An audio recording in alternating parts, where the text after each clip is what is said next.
বেশি থাকে এটা সুবিধা না অসুবিধা? তাহলে আপনার অসুবিধা হচ্ছে কেন? এলোমেলো, তাহলে লোক বেশি থেকে লাভ হলো কি? আর এখানে আপনি যেভাবে বক্স সংরক্ষণ করেছেন দেখেন, কিছু আছে মেয়াদ আছে, কিছু আছে মেয়াদ নেই। মেয়াদ উত্তীর্ণ ওষুধ আর যে ওষুধগুলোর মেয়াদ আছে আপনি একসঙ্গে রাখতেই পারবেন না। যেগুলোর মেয়াদ শেষ হয়ে গেছে সেগুলো সংরক্ষণ করার নির্দিষ্ট নিয়ম আছে।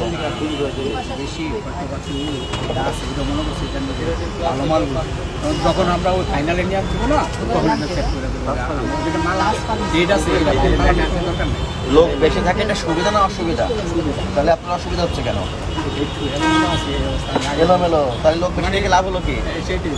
আমি এটা বলবো, এটা দেখেন মে মাসে মেয়াদ শেষ হয়ে গেছে। এই যে এটা ফিসে এটার সাথে এটার আবার মেয়াদ আছে।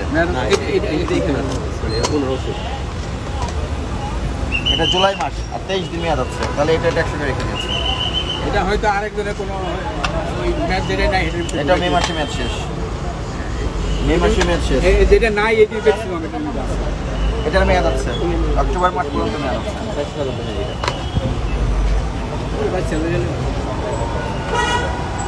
জুলাই মাস আর 23 দিন মেয়াদ আছে। 23 দিন যেটা ওইটা মে মাসে মেয়াদ শেষ, যেটা আগস্ট পর্যন্ত আছে। এক মাস থাকলেও মে মাসে মেয়াদ শেষ।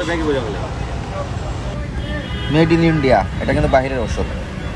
আমি কিন্তু প্রথমে আপনাদেরকে জিজ্ঞাসা করেছিলাম বাইরের ওষুধ আছে কিনা, আপনি কি বলেছিলেন? বলছিলাম না, কিন্তু পাওয়া গেল মেড ইন ইন্ডিয়া। যদি এটা বাইরের ওষুধ হয় তাহলে একজন বৈধ ইম্পোর্টারের মাধ্যমে এসেছে আপনার এখানে, সেই ইম্পোর্টারের তথ্য লাগবে এবং উনি এমআরপি দিবেন। এখানে এমআরপি জাস্ট একটা স্টিকার দিয়ে দেওয়া, কোনো এমআরপি দেওয়া নাই। আপনি 895 টাকা তাহলে কোন ভিত্তিতে লাগালেন?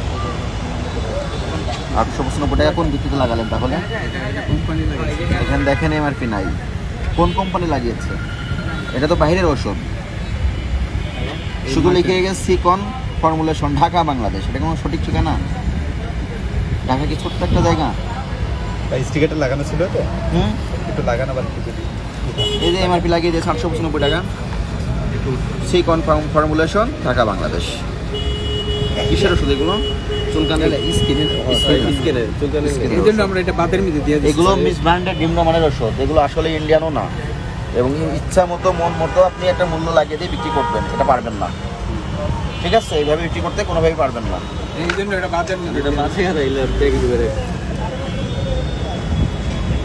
এটাও মে মাসে মেয়াদ শেষ। এই ব্যাকটেরিয়াতে জানা ছিল ম্যাক্সিমাম হয়তো না, কিছু মেয়াদ আছে, কিছু মেয়াদ শেষ হয়ে গেছে, কিছু মিস ব্র্যান্ডের ওষুধ একসঙ্গে রেখে দিয়েছেন। অনেক সময় 2 মাসের হলে হলো ব্যাগে রেখে দিই, না চলতে ব্যাগে রেখে দিই। আর এখানে যেগুলো মেয়াদের ওষুধ পাওয়া গেছে এবং বাইরের ওষুধ পাওয়া গেছে, আর দুইটা বাইরের না, নিম্নমানের ওষুধ, এগুলো ভবিষ্যতে বিক্রি করবেন না। এখানে যে অপরাধ সংগঠিত হয়েছে আপনি অপরাধ স্বীকার করেন?